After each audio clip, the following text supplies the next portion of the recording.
Do you believe that your cultural heritage has affected how you communicate in Australian society?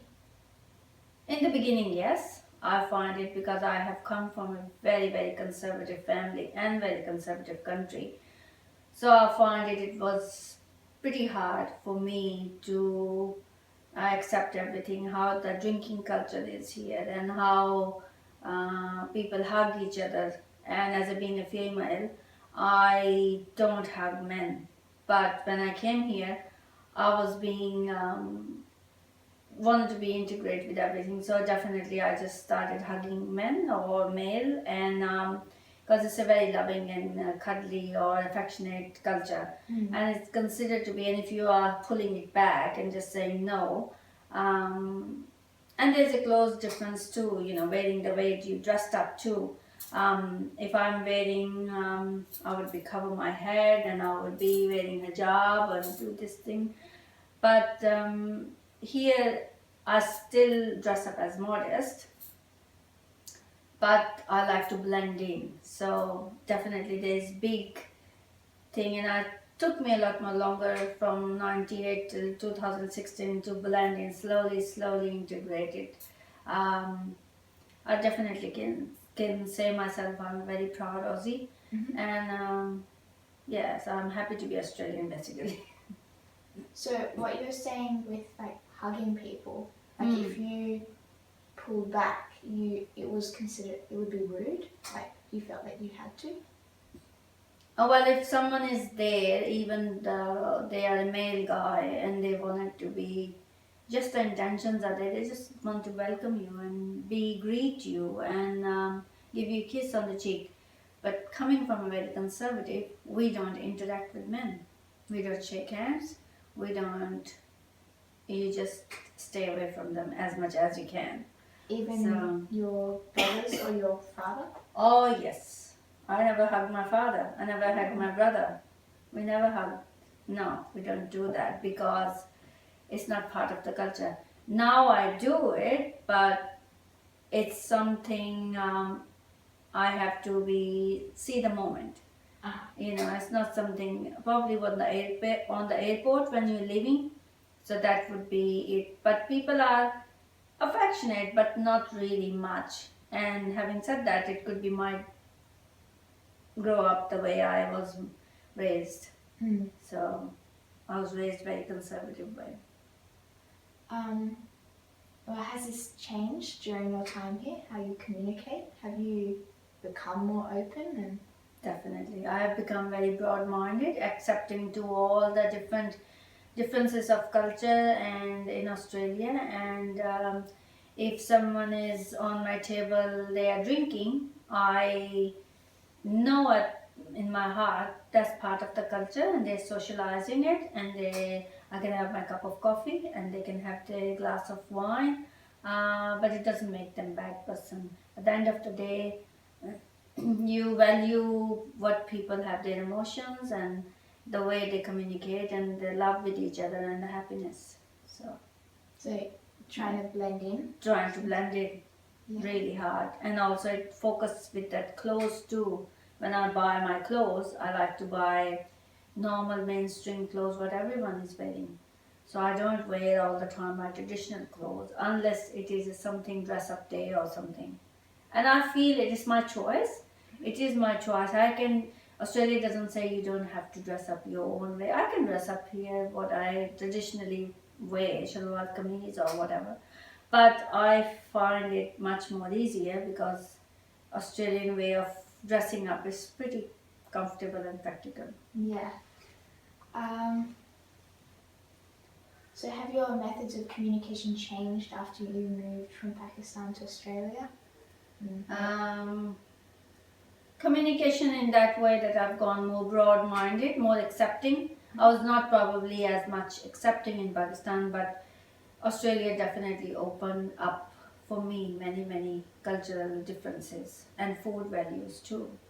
How about technology and communication? Has this changed? Yes, but having said that, in Pakistan, it's quite big on technology too. They have the same like Skype, internet, and everything.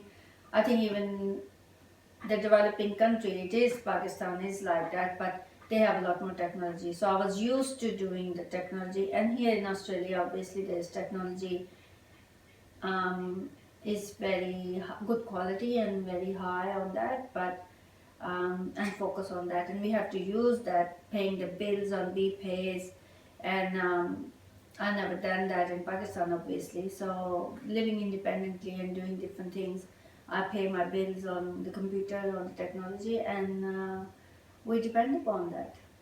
And talking to your family back at home? Yes, on Skype or emails back and forth or texting. So even people in Pakistan, they rely on good technology, and it's part of like we are a big global village now. So people have to communicate, and if we have the news 1 minute travel from one place, and we know that in half an hour that what was going on and what incident happened or what new ceremony is happening, or yeah. How has the primary religion of Pakistan, being Islam, affected your attitude toward Australian values? Um, Definitely. When I came here, I was very conservative about my religion and about my different thing. And people have coming from that country is a dry country. To accepting people are having alcohol every day or most of the time, or the way of their socializing it, and that's the handy tool they use it to use it. When they wanted to drink it, they find it to express themselves, to have a happiness. Um, it was a little bit hard in the beginning, but I accept that because that give me flexibility, and also different way of making friends and being integration. So I focused on how I can blend in, how I can make new friends, and I wanted to do that, and that's how it didn't matter to me much. Do you think that your beliefs and the beliefs of like Pakistani people in general have been accepted in Australia? Definitely. People are in Australia, they are very broad minded and very flexible about that, other people's religion and their belief and their faith. And whenever we talk about that, I talk about Ramadan or talk about that people are fasting or Eid. Definitely, people are very encouraging, and same with me. If someone is saying, "Oh, there's a Bastille Day," or "This is Easter," and "This is Christmas," so I take it also. I eat Easter eggs and anything to have a good food to enjoy, celebrate with people, and it's just the way you do in Australia.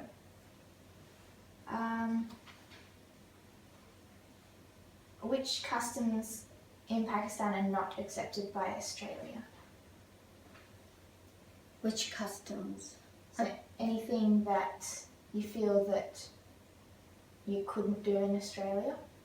Not really. I think I have my own freedom there, and if I want to practice my own religion, say prayers 5 times a day, go to the mosque, I can do it because this is a very flexible country.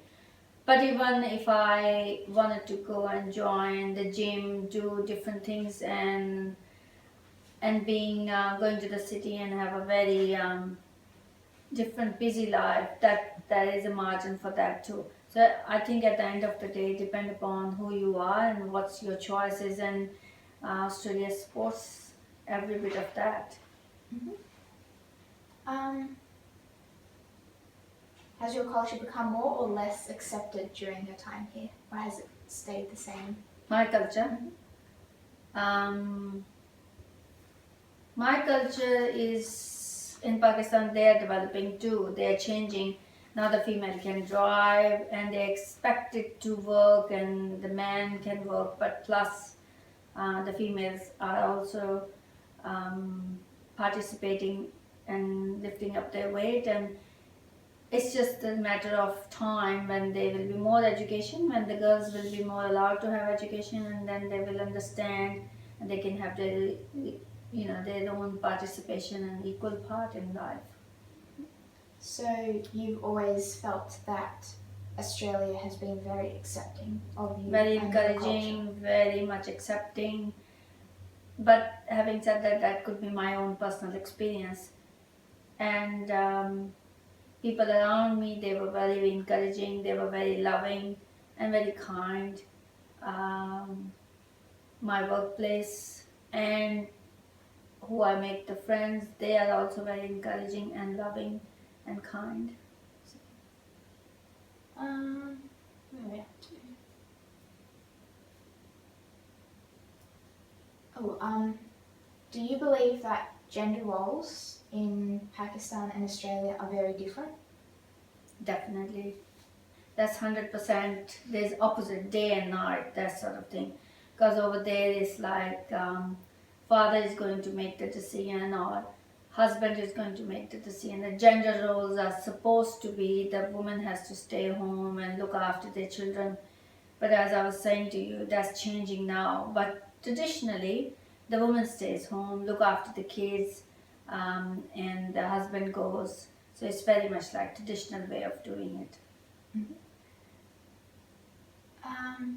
Do the gender roles affect the way people communicate in Pakistan? Pakistan, yes, because if they are traditional and all the way they are doing the things, that makes them limited. The way they play the role, husband have to make the decision, and they would depend upon him. But if she would be allowed to make a decision, for an example, painting a room, so the husband will make the decision or buy the clothes, whatever he wants to buy. She might like to buy the room in pink, but obviously she's not allowed to make a decision, so it's gonna be whatever he likes it. Does this make the males more highly valued? The males, yes, the males are always. I think female also groom them when they have a little baby as a boy. They always feed the child more the best food. For example, give him more eggs or give him just the small things, give him the education. The girl would not be allowed to have education. She would be sent it into the kitchen to cook something and learn something that she could cook something for her family when she will grow up. But for him, because he is going to bring money in the house, he need to be educated. He need to get the job, or if he had any other business, a family business, so he need to support. And so for that, he has to go outside and learn different skills. He's open to do anything, whatever he wants to do: swimming, running, sports. The girls don't do much sports, and for that it makes them a lot more experienced, and the girls are basically supposed to be submissive and naive and being not as much as experienced as the boys are, and that shows it in the end. Yeah. And men are allowed to have 4 wives. Don't forget that.